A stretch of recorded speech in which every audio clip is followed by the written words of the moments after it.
लेके महाराष्ट्र में कोई विवाद होता है तो डेफिनेटली अल्पसंख्यक आयोग उनको सेक्शन 10 के अंतर्गत बुलाएंगा और इस यानी कि यहाँ कुछ भी तीर्ण निर्माण हुआ उसका जिम्मेदार जो है वो उनको ठहराया जाएगा। ये सब महाराष्ट्र, ये देवेंद्र फडणवीस जी का महाराष्ट्र है, ये विकसित महाराष्ट्र है। इसको बर्बाद करने की कोशिश ना करें। यहाँ पर ये सब कुछ भी ऐसा चलने वाला नहीं। आपने लास्ट टाइम इस सब मामले की प्रधानमंत्री के पास शिकायत करने वाले में वो की थी क्या, और इस बार अगर वो देवेंद्र जी का नाम खराब कर रहे तो सीएम साहब से आप बात करेंगे? बिल्कुल, मैं देवेंद्र जी का से बात भी करूंगा इस विषय पे। अगर उनको देवेंद्र जी के बारे में अगर पता रहता, जितना मैं जानता हूं, आज वो उनकी छवि खराब करने का काम नहीं करते। देवेंद्र जी को उन्होंने पढ़ा ही नहीं, देवेंद्र जी को उन्होंने समझा ही नहीं। देवेंद्र जी खाली हिंदुओं के मुख्यमंत्री नहीं है, वो मुसलमानों के भी मुख्यमंत्री है, वो सिखों के भी मुख्यमंत्री है, वो ईसाइयों के भी मुख्यमंत्री है, वो बौद्धों के भी मुख्यमंत्री है। तो वो सभी के, और वो सभी को साथ में लेके चलते। आप मेरे को बता दीजिए कि पूरे महाराष्ट्र में किसी भी मुस्लिम या कोई मुस्लिम समाज या कम्युनिटी देवेंद्र जी के अगेंस्ट में कोई बयान देते हुए आपने सुना है? कभी नहीं सुना। तो देवेंद्र जी सबका साथ रखते हैं, सबका ख्याल रखते हैं, सबका काम करते हैं। किसी एक विशेष कम्युनिटी का काम नहीं करते, वो सबका काम करते। और देवेंद्र जी के बारे में, उनके बारे में बोलने के पहले अपनी छवि हमको वैसी बनाना पड़ेगा। वो उनका इतना बड़ा कद है कि मेरा और नितेश राणे जी का काम नहीं है कि उनका नाम ले लेके बार बार उनकी बदनामी करे। आज देवेंद्र जी महाराष्ट्र के नेता नहीं है। देवेंद्र जी को पूरा जापान जान रहा है, पूरा विश्व जान रहा है, पूरा इंडिया जानता है। महाराष्ट्र तक अभी वो सीमित नहीं है।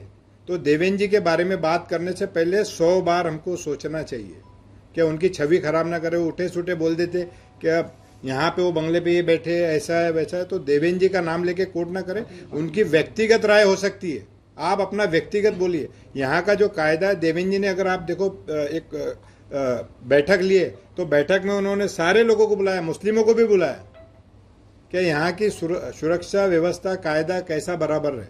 तो ये सब सोच समझ के बोलना चाहिए नितेश राणे जी। नितेश राणे कांग्रेस से भी आते हैं, इसके पहले वो कांग्रेस के भी विधायक थे। तो आपको लगता है कि वो कांग्रेस वाले संस्कार उन पे वो भाजपा में आके पूरी तरह से भाजपा की नहीं हो पाए? देखिए, अगर उनमें देवेंद्र जी के संस्कार होते तो वो उनके रास्ते पे चलते।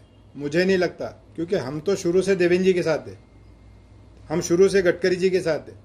तो आज हमारे संस्कार वैसे है।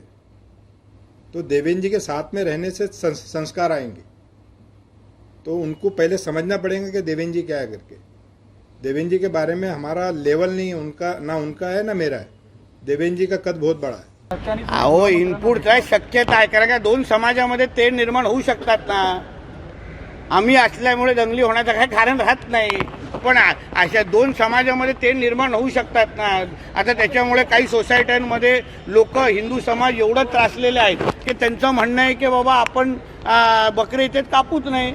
म्हणून अगर शांत पद्धतीने अगर आपल्याला महाराष्ट्र ठेवायचं असेल तर इको फ्रेंडली बकरी ईदचा पर्याय, जसं आम्ही इको फ्रेंडली होली हिंदू धर्म करतात, इको फ्रेंडली दिवाळी करतात, तसं इको फ्रेंडली बकरी ईद करण्यामध्ये काही चुकीचं नाही। सर, इनको ये भी कहना है कि अगर दंगे होते हैं सर, इको फ्रेंडली वाली जो देखिए ऐसा है उल्टा, देखिए उनको क्या करना है वो मैं नहीं रोक सकता, क्योंकि वो टीवी के ऊपर मेरी आलोचना करते हैं, सामने आने के बाद हाथ जोड़ के खड़े रहते हैं, ऐसा है। तो उनके वो क्या करने वाले वो मैं उनको, मगर मैं उनको, अगर उन्होंने मेरे स्टेटमेंट के बारे में अच्छी तरह से सोचा और वो आज जिम्मेदार पोस्ट पे है, उन्होंने अगर अपने मुस्लिम धर्मीय को लोगों को एक पत्र लिख के अगर उन्होंने आह्वान किया कि चलो नितेश राणे जी बोल रहे हैं, आज हम लोग को इस तरीके का पर्यावरण में एनवायरनमेंट फ्रेंडली अगर हम लोग बकरी ईद मना सकते हैं, पशु प्रेमी कितने बकरे काटे जाते हैं, तो इसको उनकी सबकी अगर जान बचानी है तो चलो अपन वर्चुअल बकरी ईद करते हैं। बहुत अलग अलग तरीके हैं, बहुत अलग अलग लोग वर्चुअल बकरी ईद करने की कोशिश करते हैं, उसमें गलत नहीं है। तो इसलिए अगर कल अल्पसंख्यक अध्यक्ष ने अगर इस तरीके का आह्वान किया तो इस्लाम के बारे में लोगों को और सम्मान बढ़ेगा। गवर्नमेंट की राय है कि वर्चुअल बकरी ईद मनाई जाए, ये महाराष्ट्र सरकार की राय है? नहीं, ये मेरी एक सलाह है, मेरी एक सलाह है। अभी हमको जब भी हिंदू त्योहारों के पहले जो कोई हमको एडवाइस देते वो महाराष्ट्र गवर्नमेंट के माध्यम से आते हैं क्या? वो कोई तो सेलिब्रिटी आएंगे जो घर में कितने ही ज़्यादा मतलब किसी भी रंग से खेलेंगे, टीवी के सामने आके तुमको ड्राई होली बताएंगे आपको। हाँ, फिर पटाखे फोड़ने वाले बोलने वाले। तो कोई संस्था है जो इस तरीके के सिर्फ हिंदू धर्म के त्योहार के पहले ही आते हैं, ऐसे बहुत सारे हैं।